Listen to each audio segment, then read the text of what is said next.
सही बच्चों को नमस्कार।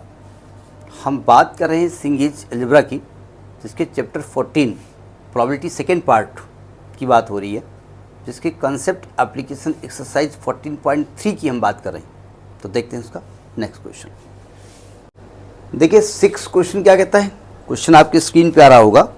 कह रहा है कि इन 10 trial of an experiment if the probability of getting 4 success is maximum, then find the probability of failure in each trial.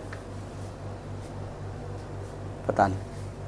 देखिए पहली बात, हमारे पास 10 ट्रायल है, मतलब जो n है ना, नंबर ऑफ ट्रायल, वो 10 बार आपने एक्सपेरिमेंट किया, ठीक है। प्रोबेबिलिटी ऑफ सक्सेस को मैंने p मान लिया। p हमने मान लिया है प्रोबेबिलिटी ऑफ सक्सेस, और हमने Q मान लिया है फॉर फेल्योर। इसी Q के बारे में आपसे पूछ रहा है। अब बोले P तो निकालने हैं, फिर Q कहाँ से आ जाएगा। और ये हम जानते हैं कि P plus Q is equal to 1 होता है, और Q की वैल्यू 1 माइनस P होती है। लेकिन जब P ही नहीं मालूम तो Q कहाँ से निकल आएगा। तो P के बारे में क्या कह रहा है, देखो पहले कह रहे हैं कि प्रोबेबिलिटी ऑफ 4 सक्सेस पहले निकाल लूँ। तो हम पहले निकालने जा रहे हैं प्रोबेबिलिटी ऑफ 4 सक्सेस। ज़रा देखो ध्यान से, जब प्रोबेबिलिटी ऑफ 4 सक्सेस निकालेंगे, यानी probability of x is equal to r is equal to 4, success की बात हो रही है, तो क्या फॉर्मूला होता है, NCR, सक्सेस की पावर नंबर ऑफ सक्सेस होता है, मतलब p की पावर जितनी बार सक्सेस हुई है, और इनटू q की पावर n माइनस r, मतलब 10C4 into p to power 4 into q को लिखेंगे 1 minus p to power 10 minus 4, यानी कि आएगा 10C4 p to power 4 into 1 minus p to power 6। समझ में बात आ गई। अब ये कह ये रहे हैं कि ये जो सक्सेस मिली है ना, ये मैक्सिमम सक्सेस है, मैक्सिमम सक्सेस है।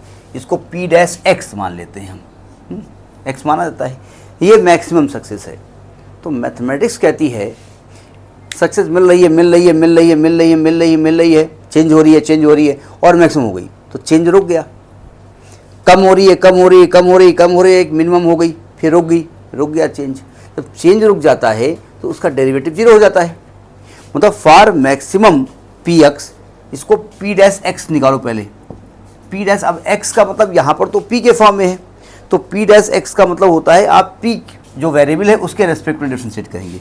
तो p डैश x निकालो, मतलब p को डिफ्रेंशिएट करो। तो 10C4 यहाँ क्या आएगा, first function p to power 4, इसको जब डिफ्रेंशिएट करो कितना आएगा, 6 into 1 minus p to power 5 into minus 1, plus second function 1 minus p to power 6 into 4p3, ये तो आएगा ना। For maximum px, for maximum px, p dash x का मान क्या होता है, 0 होता है भाई। p डैश x का मतलब होता है चेंज इन प्रोबेबिलिटी। जब मैक्सिमम हो गया तो वहाँ चेंज 0 हो गया।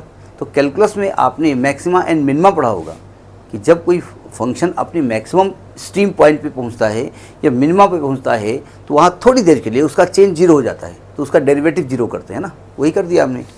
यानी ये लिखा हमने 10C4 देखो minus 6 p to power 4 1 minus p to power 5 plus 4 p to power 3 1 minus p to power 6 बराबर 0। अब इसको सॉल्व कैसे किया जाए, बोले सॉल्व करने क्या आप सॉल्व करेंगे, हम उतार लेंगे। उतारा कैसे जाए, सॉल्व तो करो पहले।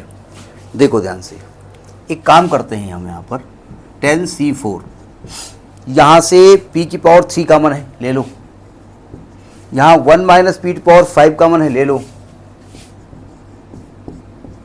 यहाँ क्या बचेगा, माइनस 6 बचेगा, p बचेगा, प्लस 4 बचेगा, 1 माइनस p बचेगा, बराबर 0 करेंगे। सर समझने की कोशिश करो।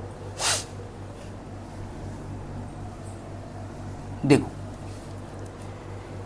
p 0 हो नहीं सकता है, तो प्रोबेबिलिटी आप इवेंट 0 हो जाएगी, आप सक्सेस 0 हो जाएगी, तो काम ही खत्म।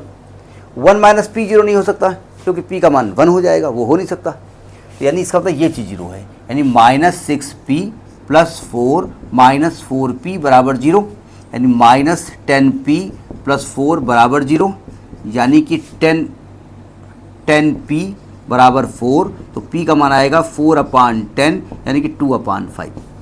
ये प्रोबेबिलिटी ऑफ सक्सेस आ गया। और आपसे क्या पूछ रहे हैं कि प्रोबेबिलिटी ऑफ फेल्योर निकालो, तो आप जानते हैं Q की वैल्यू क्या होती है 1 - P यानी 1 - 2/5 यानी फेल्योर की प्रोबेबिलिटी आएगी 3/5। समझ में बात आ गई?